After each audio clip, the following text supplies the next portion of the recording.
राजमान automotive तासगावमध्ये आपलं सरस स्वागत आहे. आज आमच्या वर्कशॉपवर आलेली हिरो स्प्लेंडर प्लस गाडी. लगेच आमच्या मेकॅनिकने गाडी स्टाईलमध्ये जागेवर लावून घेतली आणि कामाला सुरुवात केली. कामाला सुरुवात करून समोरील चाकाचे नटे काढून चाक बाजूला करून घेतले आणि मडगाडचे नटे काढून मडगाड पण बाजूला काढून घेतले. त्यानंतर शॉकऑब्सरचे नटे काढून दोन्ही शॉकऑब्सर पण बाजूला काढून घेतले आणि पाईपचे नटे काढून त्यातून पाईप आणि ऑइल दोन्ही बाजूला काढून घेतले.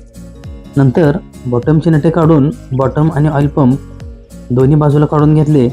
लगेच ऑइल सीलची कॅप काढून लॉक काढून घेतले आणि जुने खराब झालेले ऑइल सील पण काढून घेतले.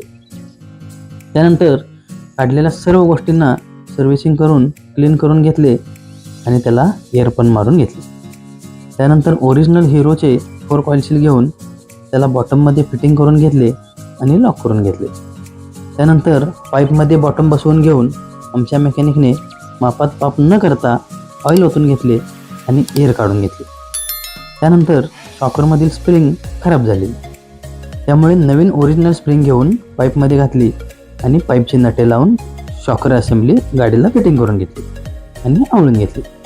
त्यानंतर काढलेले मडगाड पण बसवले आणि आवळून घेतले. त्यानंतर लगेच पुढील चाक गाडीला बसवून घेतले आणि आवळून घेतले. त्यानंतर बसवलेल्या शॉकरचे वर्किंग चेक केले आणि परत एकदा त्याचे नटे आवळून घेतले आणि केलेल्या कामाची ट्रायलसाठी गाडी बाहेर काढून ट्रायल घेऊन काम संपवले. धन्यवाद.